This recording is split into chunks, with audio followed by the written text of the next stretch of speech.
नमस्कार. वार्तापत्र स्वच्छता अभियानमध्ये मी मनाली दीक्षित तुम्हा सर्वांचं स्वागत करते. 2 ऑक्टोबर 2014 पासून स्वच्छ भारत अभियानाचा शुभारंभ झाला. केंद्र सरकार, राज्य सरकार, महापालिका, पंचायत समिती, ग्रामपंचायत, एनजीओज या सर्वांनीच हातात हात घालून स्वच्छतेचं कार्य आता करायला हवंय आणि त्याची आता सुरुवातही झाली आहे. तेव्हा आता मागच्या आठवड्यामध्ये ठिकठिकाणी महाराष्ट्रात स्वच्छता कार्य जिथे जिथे झालेली होती त्याची माहिती आम्ही या वार्तापत्रातून देतोय. प्रथम ठळक घडामोडींवरती नजर टाकूया. स्वच्छ मुंबईसाठी सचिन तेंडुलकरचा पुढाकार, पालिका आयुक्तांची घेतली भेट. डॉक्टर नानासाहेब धर्माधिकारी प्रतिष्ठानतर्फे रायगड जिल्ह्यात श्रमदानातून राबवली विहीर स्वच्छता मोहीम. ठाणे महानगरपालिका जलकुंभांच्या सफाईसाठी रोबोचा वापर करणार. मास्टर ब्लास्टर सचिन तेंडुलकरनं मुंबईच्या स्वच्छतेसाठी पुढाकार घेण्याची तयारी दर्शवली आहे. तुम्हाला गरज वाटेल तेव्हा मला नक्की बोलवा. स्वच्छ मुंबईसाठी मी कधीही तुमच्या खांद्याला खांदा लावून काम करायला तयार आहे, असं वचन सचिननं महापालिका आयुक्त अजोय मेहता यांना दिलेलं आहे. देवनार क्षेपणभूमीच्या प्रश्नावरती चर्चा करण्यासाठी सचिन गोवंडीतील एम पूर्व प्रभाग कार्यालयामध्ये महापालिका आयुक्तांना भेटला. त्यांनी 3M या कंपनीला सोबत घेऊनच कचरा आणि क्षेपणभूमीची समस्या सोडवण्यासाठी काय करता येईल त्याचा अभ्यासही केला. या कंपनीनं आयुक्तांसमोर सादरीकरणही केलं. रायगड जिल्ह्यात भीषण अशा पाणी टंचाईची शक्यता निर्माण झाली आहे. या पाणी टंचाईवरती मात करण्याकरता जिल्ह्यातील नैसर्गिक पाणीपुरवठ्याचे स्रोत असलेल्या सार्वजनिक आणि व्यक्तिगत विहिरींचा गाळ काढण्याची आवश्यकता आहे. हा गाळ काढल्यास पाण्याचे नैसर्गिक झरे जे आहेत जिवंत होऊन पिण्यासाठी पाणी उपलब्ध होऊ शकतं. हा पूर्वानुभव विचारात घेऊनच डॉक्टर नानासाहेब धर्माधिकारी प्रतिष्ठान रेवदंडा यांच्या माध्यमातून जिल्ह्यात 20 एप्रिल रोजी श्रमदानातनं विहीर स्वच्छता अभियान नागरिकांच्या सक्रिय सहभागानं आयोजित करण्यात आलं. सकाळी 9 वाजता या अभियानाचा शुभारंभ अलिबाग जवळच्या खंडाळा या गावापासून सुरू झाला. जिल्ह्यातील 500 पेक्षा अधिक सार्वजनिक आणि व्यक्तिगत विहिरींचा गाळ काढून जलस्रोतांचं पुनरुज्जीवन या अभियानात करण्यात आलं. गतवर्षी अशाच प्रकारचं विहीर स्वच्छता अभियान ठाणे जिल्ह्यात राबवून 51 विहिरी आणि 38 पाणीपंपांची सफाई करण्याचं काम प्रतिष्ठानच्याच माध्यमातून करण्यात आलं होतं. गेल्या कित्येक वर्षांपासून विहिरीतील गाळ काढला गेला नसल्यानं विहिरींमध्ये 10 फुटांपेक्षाही अधिक गाळ साचला होता. त्यामुळे विहिरींची पिण्याची पाण्याची साठवणूक क्षमता आणि जलशुद्धता कमी झाली असल्याचं निरीक्षण प्रतिष्ठानचं असून त्यातूनच या विहीर स्वच्छता अभियानाची संकल्पना पुढे आली आहे. डॉक्टर नानासाहेब धर्माधिकारी प्रतिष्ठानच्या माध्यमातून विविध समाजोपयोगी उपक्रम सातत्यानं राबवण्यात येत आहेत. नागरिकांनी मोठ्या संख्येनं या विहीर स्वच्छता अभियानात सहभागी व्हावं असं आवाहन प्रतिष्ठाननं केलं आहे. पहिला टप्पा रायगड जिल्ह्यातील अलिबाग, पेण, पनवेल, खालापूर, कर्जत, पाली, रोहा, मुरुड, माणगाव, तळा, महाड, पोलादपूर, म्हसळा आणि श्रीवर्धन तालुक्यातील 248 विहिरींची स्वच्छता अभियानाच्या पहिल्या टप्प्यात स्वच्छता पूर्ण केली जाईल, तर उर्वरित विहिरी दुसऱ्या टप्प्यात स्वच्छ होतील. यंदा नालेसफाईची कामं रोबोद्वारे करण्याचा निर्णय ठाणे महापालिकेनं घेतला असतानाच आता शहरात असलेल्या जलकुंभ, ESRC आणि GSRची साफसफाई रोबोद्वारे करण्याचा महत्त्वपूर्ण निर्णयही घेण्यात आलाय. यापूर्वी ठाणे महानगरपालिकेत जलकुंभाची साफसफाई करण्यासाठी कंत्राटदारांची रीघ लागत होती. तसंच कोणतेही शटडाऊन न घेता पाणीपुरवठा सुरळीत ठेवून ही साफसफाई केली जाणार असल्यानंच ठाणेकरांवरील अतिरिक्त पाणी कपातीचं संकटही कमी होईल. मुंबईच्या धर्तीवरती ठाणे महापालिका आता शहरातील मोठ्या नाल्यांची सफाई रोबोटिक मशीनद्वारे करणार आहे. मागील महासभेमध्ये या संदर्भातील विषय मंजूर झालेला होता. दरम्यान आता शहरात असलेल्या जलकुंभांची सफाई देखील याच धर्तीवरती करण्याचा निर्णय घेऊन या संदर्भातील प्रस्ताव 20 एप्रिलच्या महासभेत मंजुरीसाठी पटलावर ठेवण्यात आला. यासाठी 3 कोटी रुपये खर्च करून एक रोबोटिक मशीन खरेदी केलं जाणार आहे. जलकुंभामध्ये पाणी असतानाच साफसफाईचं कार्य होणार आहे. तसंच संप, पंप, ESR, GSRची देखील साफसफाई करण्यात येणार आहे. यापूर्वी हे काम कंत्राटदाराला दिलं जात होतं. दरवर्षी यासाठी सुमारे 1 कोटींचा खर्च केला जात होता. त्यामुळे सफाई करण्यासाठी खासगी कंत्राटदारांची स्पर्धा पालिकेत लागत होती. जळगाव जिल्ह्यात उघड्यावरती शौचास बसणाऱ्या नागरिकांना स्वच्छतेचे धडे देण्यासाठी आरोग्य विभागानं आता कंबर कसलेली आहे. गांधीगिरीचा अवलंब करत सार्वजनिक शौचालयात न जाता उघड्यावरती बसणाऱ्यांना गुलाब पुष्प भेट देत त्यांचं मतपरिवर्तन करण्याचा उपक्रम नगरपालिकेतर्फे शहरात राबवला जातोय. पालिकेच्या या उपक्रमाचं नागरिकांकडून स्वागत करण्यात आलं असून याचे परिणामही चांगले दिसू लागलेत. नगरपालिकेकडून शहरातील 613 कुटुंबियांना शौचालय बांधण्यासाठी प्रत्येकी 17,000 रुपये अनुदान मंजूर झालंय. असं असताना देखील नागरिक उघड्यावरती शौचास बसतायत. यामुळे परिसरामध्ये रोगराई पसरते, तसंच दुर्गंधी देखील येते. परिसरातील नागरिकांना यामुळे अनेक अडचणींना सामोरं जावं लागतं.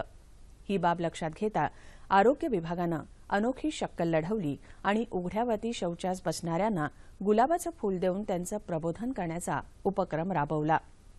यासाठी नगरपालिकेकडून विशेष पथक तयार करण्यात आलं. पथकामध्ये समशुद्दीन शेख, अण्णा महाजन, रामकृष्ण माळी, सुनील सोनावणे यांचा समावेश आहे. हे पथक शहरात सकाळी 7 वाजल्यापासून सक्रिय होतं. या उपक्रमामुळे उघड्यावरती शौचास बसणाऱ्यांवरती आळा बसेल, असं पथकातील कर्मचारी तडवी यांनी सांगितलं. स्वच्छ महाराष्ट्र अभियान नागरी अंतर्गत वैयक्तिक शौचालय बांधण्यासाठी लाभार्थींना 17,000 रुपयांचं अनुदान मिळतं. शहरात एकूण 6,753 कुटुंब आहेत. त्यापैकी 3,188 कुटुंबियांकडे शौचालय आहेत. गेल्या 4 महिन्यांपूर्वी धरणगाव पालिकेनं 613 कुटुंबियांना अनुदान मंजूर केलं असून पहिला हप्ता देखील लाभार्थींना वितरित करण्यात आलाय. दुसरा हप्ता 204 कुटुंबियांना मिळालेला आहे. त्यात 350 कुटुंबियांचं शौचालय बांधकाम सुरू आहे. मंडळी, स्वच्छता राखायची तर असंख्य मुद्दे त्यात अंतर्भूत होत असतात. परिसर स्वच्छता आली, नाले सफाई आली, शौचालय उपलब्ध करून देणं आलं, घनकचरा व्यवस्थापन आलं. या सर्व बाबींवरती लक्ष केंद्रित करून स्वच्छ मुंबई करण्याची महत्त्वाची जबाबदारी मुंबई महापालिकेकडे असते आणि ही जबाबदारी लीलया मुंबई महानगरपालिका पेलती आहे. घनकचरा व्यवस्थापन कशा प्रकारे केलं जात आहे किंवा हागणदारी मुक्त मुंबई करण्यासाठी कुठली पावलं उचलली जात आहेत, या सगळ्याची माहिती करून देण्यासाठी आज माझ्यासोबत स्टुडिओमध्ये आहेत मुंबई महानगरपालिकेच्या घनकचरा व्यवस्थापन विभागाचे सहाय्यक आयुक्त संजोग कबरे. कबरे साहेब, तुमचं स्वागत करते. नमस्कार. आत्ता मी जसं म्हटलं की ही लीलया जबाबदारी तर पालिका पेलतेच आहे, मात्र खास काही ड्राईव्ह्स घेतले जात आहेत. आत्ताच एप्रिलमध्ये देखील काही खास उपक्रम राबवले गेले, त्या संदर्भात काय सांगाल? मॅडम, याचं उत्तर द्यायच्या आधी सुरुवातीला मी आपलं असं सांगेन की स्वच्छ भारत अभियान जे आपण 2 ऑक्टोबर 14 रोजी सुरू केलं माननीय पंतप्रधानांच्या आदेशानुसार, त्याचे 2 महत्त्वाचे घटक होते. एक आपल्याकडे समोर जो होता तो ODF सिटी म्हणजे हागणदारी मुक्त शहर निर्माण करणं, आणि दुसरा जो घटक होता तो घनकचऱ्याचं व्यवस्थापन करणं. जे हागणदारी मुक्त आपलं जे शहर करायचं आहे त्यासाठी सर्वप्रथम आपल्याला जे लोक या प्रकारच्या गोष्टींमध्ये आहेत, म्हणजे गुढ्यावर शौचविधी करतात, अशा लोकांची माहिती घेणं गरजेचं होतं. आपल्याकडे सेन्सस 2011 नुसार एक 58,000 साधारणतः कुटुंब या प्रकारच्या ऍक्टिव्हिटीमध्ये म्हणजे उघड्यावर शौचविधी आहेत अशा प्रकारे लक्षात आलं होतं. जेव्हा हे आपलं स्वच्छ भारत अभियान डिक्लेअर करण्यात आलं त्यानंतर आपण पुन्हा एकदा याचं पूर्ण सर्वेक्षण केलं आणि साधारणतः 15,500 कुटुंब या सर्वांमध्ये एंगेज आहेत असं लक्षात आलं. त्या सर्वांना यासाठी घरगुती शौचालय बांधण्यासाठी प्रोत्साहित करणं ही सर्वप्रथम आपल्या समोर जबाबदारी होती, जेणेकरून ते शौचालय घरगुती वापरू शकतील आणि आज जे उघड्यावर शौचालय जे करतायत ते बंद होऊ शकेल. त्यासाठी 19 एप्रिल रोजी, आता जो आपण 2016 रोजी एक कार्यक्रम करावा असं केंद्र शासनाने निर्देश दिले होते. त्या अनुषंगाने आपण आपल्या 24 विभागामध्ये टीम्स तयार केल्या होत्या. आपण जेव्हा पूर्वी सर्वे केला होता तेव्हा साधारणतः 118 स्पॉट्स आपण असे निवडले होते ज्या ठिकाणी अशा ठिकाणच्या गोष्टी आपल्याला आढळल्या होत्या. या प्रत्येक स्पॉटसाठी आपण एक टीम निर्माण केली, ज्याच्यामध्ये त्या प्रभागाचे कनिष्ठ अधीक्षक, त्याचप्रमाणे आरोग्य विभागाचे प्रतिनिधी आणि आपले तिथले जे कर्मचारी वृंद होता, अशी एक टीम तयार करण्यात आली. त्या टीमने तिथे सर्वे केला. ज्या ठिकाणी अशा प्रकारचे उघड्यावर शौचविधीचे आपल्याला स्पॉट्स निर्माण लक्षात आले होते त्या ठिकाणी जे सेल्फ हेल्प ग्रुप आहेत, म्हणजे काही ठिकाणी स्वच्छ मुंबई प्रबोधन अभियानाचे कार्यकर्ते आहेत, काही NGO संस्था आहेत, अशांची मदतही घेण्यात आली. त्या कुटुंबांना भेटी घेण्यात आल्या. त्या कुटुंबांना समजवण्यात आलं की आपण ज्या प्रकारच्या उघड्यावर शौचविधीमुळे आरोग्याला जो धोका निर्माण होतो, ना की त्यांच्याच फक्त पण त्यांच्या या कृतीमुळे इतरांच्याही आरोग्याला जो धोका निर्माण होतो तेही त्यांना पटवून देण्यात आलं. आणि 19 एप्रिल रोजी सकाळी आपण 5 ते 8 या काळामध्ये ह्या प्रत्येक स्पॉटला भेट दिली. तिथे जे असे नागरिक या गोष्टीमध्ये आढळले, जसं मग आपण आता सांगितलं की जळगाव ठिकाणी पुष्पगुच्छ देऊन लोकांचं प्रबोधन करण्यात आलं, त्याच प्रकारची ऍक्टिव्हिटी आपण तिथे केली. आपल्याकडे घरगुती शौचालय उपलब्ध करून देण्यासाठी केंद्र शासनाने 4,000 रुपये, महाराष्ट्र शासनाने 1,000 रुपये आणि महापालिकेने 2,000 रुपये असं अनुदान आपल्याला दिलेलं आहे. तर हे अनुदान ह्या सर्व कुटुंबांना उपलब्ध होणार आहे. परंतु असं उपलब्ध होण्यासाठी त्यांना प्रथमतः जी वेबसाईट आहे, केंद्र शासनाने एक पोर्टल दिलेला आहे स्वच्छ भारत अर्बन, त्यावर जाऊन आपला फॉर्म अपलोड करायचा आहे. हा फॉर्म जेव्हा अपलोड केला जाईल तो विभाग कार्यालयाच्या सहाय्यक आयुक्तांकडे येईल. विभाग आयुक्ताचे सहाय्यक आयुक्त त्याचं छाननी करतील आणि अप्रूव्ह करतील. त्यांनी हे अप्रूव्ह केल्यानंतर अनुदान त्या सर्व कुटुंबांना मिळणार आहे. तर या अनुदानाचा फायदा देखील त्यांना कशा प्रकारे होईल याची माहिती पण ह्या भेटी दरम्यान आपण देण्यात आली. 7,000 रुपये टोटल अनुदान त्या सर्व मंडळींना मिळणार आहे. त्या सर्व मंडळींकडून जवळपास आपण 1,500 फॉर्म भरून घेतले या कालामध्ये. म्हणजे 19 एप्रिलच्या एका दिवसामध्ये जवळपास 700 लोकांनी कमिट केलं की आम्ही स्वतः घरगुती शौचालय उभारू. आणि आपण स्वतः 70 साईट्स अशा निवडल्या ज्या ठिकाणी सार्वजनिक शौचालय आपण उभारू शकतो. आणि या सार्वजनिक शौचालयाच्या मदतीने आपण आज जे उघड्यावर शौचविधी करतायत त्यांना ह्या सामावून घेऊन हा जो शौचविधी उघड्यावरचा आहे तो बंद करून मुंबई शहर हागणदारी मुक्त करण्यासाठी प्रयत्न करू शकतो. तर हा एक मोठा कार्यक्रम आपण घेतला. 24 विभागामध्ये या कार्यक्रमाचं आयोजन करण्यात आलं आणि सर्व सहाय्यक आयुक्तांनी अतिशय तडफेने या कार्यक्रमात भाग घेऊन ही मोहीम यशस्वी केली असं म्हणायला हरकत नाही. आता हे झालं शौचालय म्हणजे हागणदारी मुक्त करण्यासाठीची पावलं जी उचलली जात आहेत, पण शौचालय जरी उपलब्ध करून दिली, बांधून दिली गेली तरी त्याची देखरेख, स्वच्छता हा देखील एक मुद्दा उपस्थित होतो नाही का? हो मॅडम, त्याच्यासाठी आपल्याकडे घरगुती शौचालयामध्ये वैयक्तिक कुटुंबाने स्वतःची व्यवस्था करावी असं म्हणजे अंतर्भूत आहे.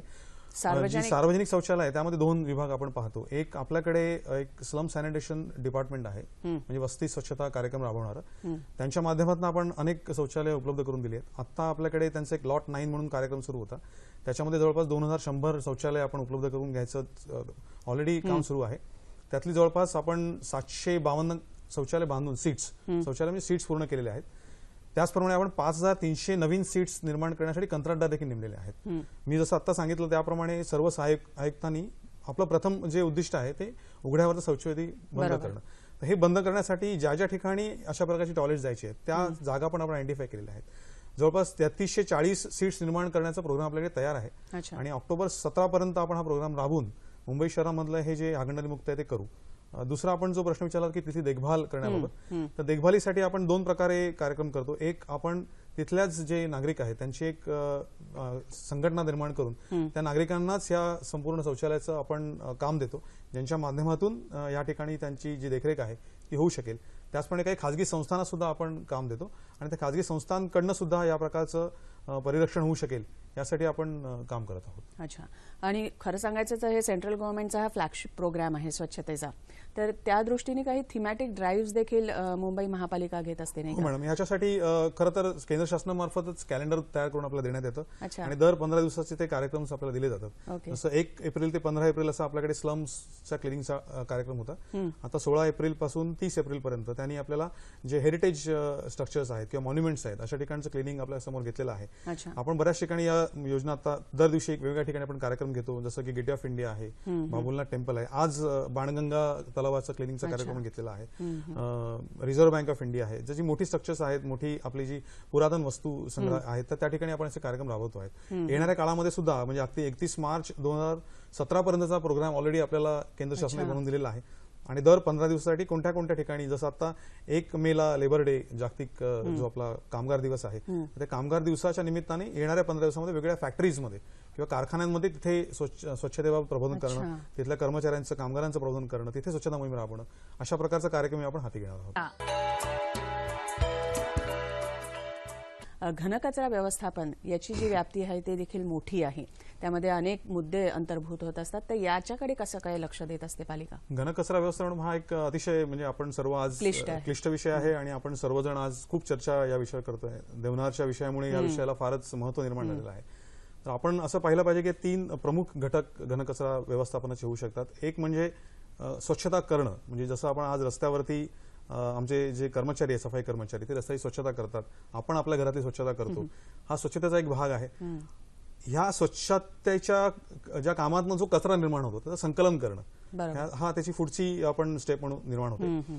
असं संकलन करताना आज महापालिका अतिशय म्हणजे मला सांगायला अतिशय आनंद होतो की अतिशय चांगल्या पद्धतीने जवळपास 100% कचरा आपण आज संकलित करतो. म्हणजे कचऱ्याचं संकलन जे आहे ते अतिशय चांगल्या पद्धतीने होतं. आपल्याकडे जी वेगवेगळी व्यवस्था आहे, वेगवेगळ्या प्रकारची वाहनांची व्यवस्था आहे, वेगवेगळ्या कॅपॅसिटीची वाहनं आहेत, वेगवेगळ्या प्रकारच्या व्यवस्था आपण निर्माण केल्या आहेत. संकलन अतिशय चांगल्या पद्धतीने आज होत आहे. परंतु संकलन होताना सर्व प्रकारच्या कचऱ्यांचं संकलन होत आहे आणि हा जी पारंपरिक आपल्याकडे पद्धत होती की भरावा भूमीवरती कचरा टाकावा, अशा प्रकारची व्यवस्था आपण अनेक वर्ष राबवलेली होती. परंतु त्यातनं अनेक प्रश्न आता आज निर्माण झालेले आपण पाहतो. तर महापालिकेने ऑलरेडी म्हणजे स्वतःहून जे आपण म्हणतो प्रोएक्टिव्ह इनिशिएटिव्ह घेतो त्याप्रमाणे आपण ऑलरेडी काम सुरू केलं आहे आपल्याकडे वेगळ्या कचऱ्याचं वर्गीकरण करून त्याप्रमाणे कचरा संकलित करण्याची मोहीम पण आपण चालू केली.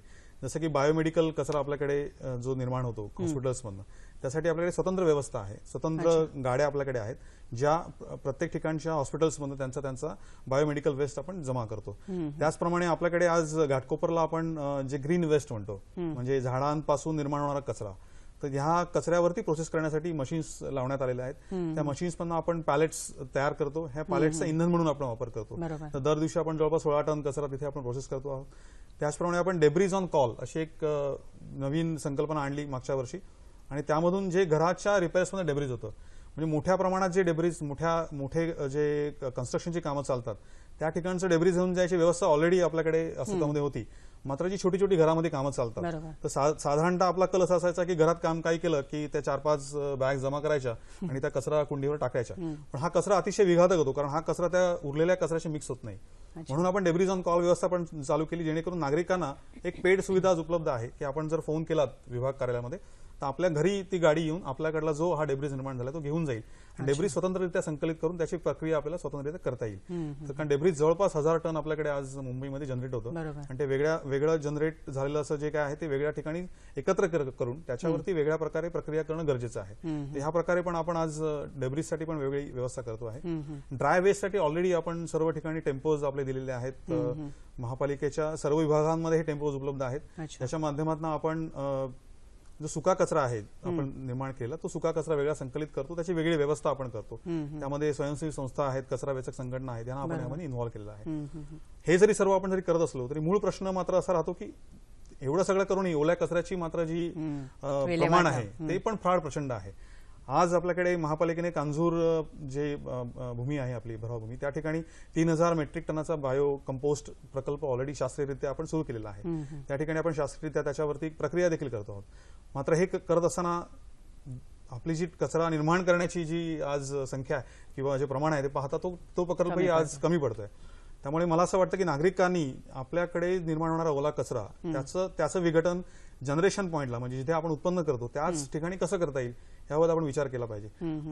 ह्यासाठी वेगळ्या आपल्याकडे प्रक्रिया आहेत. जसं घरगुती स्तरावरती छोट्या बास्केट्समध्ये सुद्धा आपण आपला जो ओला कचरा होतो त्याचं आपण विघटन करू शकता आणि त्यातनं चांगल्या प्रकारचं खत निर्माण होतं, कंपोस्ट निर्माण होतं, ते वापरू शकता.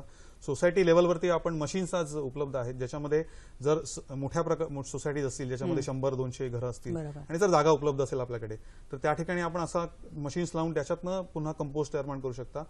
त्यापेक्षा ज्या मोठ्या म्हणजे आपण असं म्हणून हॉस्पिटल्स आहेत मोठी किंवा मोठ्या कंपन्या आहेत किंवा मोठ्या ऑफिसेस आहेत, त्यांनी देखील जर आपला कचरा स्वतःच म्हणजे तिथे विघटित करायचं ठरवलं ते सहज शक्य आहे. आणि जर असं प्रत्येकाने जर करायचं ठरवलं तर ह्यामुळे जो भराव भूमीवरती आपला कचरा जातो आहे त्या कचऱ्या प्रमाण अतिशय खूपच कमी होईल असं मला वाटतं. आणि अनेक ठिकाणी असे प्रयोग सुरू आहेत. आपण आता जर पाहिलं असेल तर मागच्या आठवड्यामध्ये आपण पश्चिम विभागामध्ये त्यांच्या मदतीने एक मोठा आपण एक एक्झिबिशन ठेवलं होतं, प्रदर्शन ठेवलं होतं. आणि त्यात अनेक ज्या संघटना आहेत किंवा वैयक्तिक स्तरावरती काम करणारे लोक, विजयनगर सारखी के पूर्व विभागातील सोसायटी यांनी खूप छान काम या ठिकाणी केलं. तर या सोसायटीला आपण आमंत्रित केलं होतं. वैयक्तिक स्तरावर ज्या लोकांनी या प्रकारची योजना राबवत आहेत त्यांचं एक उदाहरण लोकांसमोर राहावं की हे खरंच शक्य आहे. म्हणजे ह्याच्यामध्ये काही फार जादू नाहीये किंवा फार आपल्याला खूप कष्ट करायला लागतात असंही काही लोकांचा समज असतो. घरामध्ये अतिशय वास येईल किंवा काही अशा प्रकारचं काही आणखीन आपल्या आरोग्याला काही प्रश्न निर्माण होतील का, अशी अनेक लोकांच्या मनात भीती असते. तर ह्या भीतींचं निराकरण करावं आणि जे लोक स्वतः हे काम करतायत त्यांना लोकांची चर्चा करायला भाग पाडावं. या अनुषंगाने पण आपण तिथे प्रदर्शन भरलं होतं. त्यालाही अतिशय चांगला सहभाग लोकांनी केला, लोकांनी चांगलं हे. तर या प्रकारच्या योजना प्रत्येकाने नागरिकांनी जर राबवल्या तर आज जे भराव भूमीवरती जे प्रमाण आहे ते कमी होईल असं मला वाटतं. म्हणजे थोडक्यात तुमच्याशी बोलताना आणि एकंदरीतच प्रसार माध्यमातून ज्या बातम्या ऐकायला येत असतात त्याच्यावर एक दिसतं संकलन करणं, वर्गीकरण करणं हे काम व्यवस्थितरित्या चालू आहे. प्रॉब्लेम येतो, अडथळा निर्माण होतोय तो विल्हेवाट लावणं आणि प्रक्रिया करणं याच्यामध्ये. तर याच्यावरती सगळं खापड जे फोडलं जातं ते मुंबई महापालिकेच्या माथ्यावरती फोडलं जातं. तुमची भूमिका काय आहे? काय अडथळे, काय समस्यांना तुम्हाला सामोरं जावं लागतं? मॅडम, मी जसं आता आपल्याला सांगितलं सुरुवातीलाच की कचरा आपल्याकडे जो एकत्रित कचरा जातो तर एकत्रित मिक्स कचराचं डिस्पोजल करणं किंवा त्याच्यावरती प्रक्रिया करणे थोडं किचकट काम होऊन जातं. जर कचरा आपल्याकडे वर्गीकृत केला गेला आणि ओला कचरा, सुका कचरा, जसं आपण नेहमी पाश्चात्य देशांची उदाहरणं देतो पण त्या देशामध्ये या सिस्टम्स खूप चांगल्या प्रकारे इम्प्लिमेंट केल्या जातात आणि कचऱ्याचं वर्गीकरण वेगळ्या प्रकारे केलं जातं. असा वेगळा कचरा आलेला तर त्याला ट्रीटमेंट करणं किंवा डिस्पोजल करणं खूप सोपं जातं. जसं मी आता तर मग सुरुवातीला या एक, दृष्टीने प्रबोधन करण्यासाठी किंवा जनजागृती करण्यासाठी काही पावलं उचलली जातात आपण का मॅडम पालिकेकडून? जसं मी आता सांगितलं की प्रदर्शनाच्या माध्यमातून आपण काम करतोय. स्वच्छ मुंबई प्रधान अभियान आपली एक मोठी योजना आहे, ज्याच्या माध्यमातून आपण सर्व झोपडपट्ट्यांच्या ठिकाणी पोहोचतो, तिथल्या कचऱ्याचं आपण संकलन करतो. त्या योजनांमधल्या सर्व संघटनांना सुद्धा त्यांच्या त्यांच्या उगमस्थानी ह्याबाबतचं कंपोस्टिंग करावं, आपल्याकडे जो कचरा येईल त्याचं वर्गीकरण करावं, अशा सूचना आपण दिलेल्या आहेत, जेणेकरून मोठ्या प्रमाणात निर्माण होणारा कचरा कमी होऊ शकेल. जे मोठे मोठे उद्योगधंदे आहेत किंवा मोठी हॉटेल्स आहेत, त्यांच्याकडे पण अगदी मोठ्या प्रमाणात ओला कचरा निर्माण होतो. त्या ओल्या कचऱ्याला सुद्धा त्यांनी त्याच ठिकाणी ट्रीटमेंट करावं म्हणून त्यांना आवाहन करण्यात येत आहे. नागरिकांना आपण आवाहन करतोय.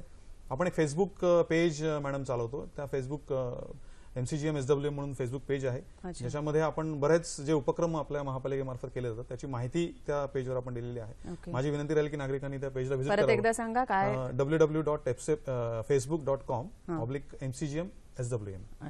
तर हे फेसबुक आपल्याकडे उपलब्ध आहे. नागरिक त्याला प्रतिसाद देऊ शकतात, त्यांच्या सूचना तिथे मांडू शकतात, जेणेकरून महापालिकेकडनं काही अजून सुधारणा ज्या आपल्याला करणं गरजेचं आहे त्या आम्ही करू शकतो. या मॅडम एकच मी मुद्दा ऍड करतो की कांजूरला आपण ऑलरेडी देवनारसाठी ऑलरेडी आपण एक वेस्ट टू एनर्जी असा प्रोजेक्ट राबवतो आहे. 2000 मेगावॅटचा एक प्रोजेक्ट आपण तिथे करू साधारणतः, आणि त्या 2000 metric ton per day treatment करण्याचे प्रोजेक्ट आपल्याकडे येतोय. त्यासाठी टाटा कन्सल्टन्सी सर्व्हिसेसची आपण ऑलरेडी अपॉइंटमेंट केलेली आहे आणि त्यांच्या माध्यमातून आता पुढचं टेंडरिंग आणि प्रक्रिया सुरू आहे.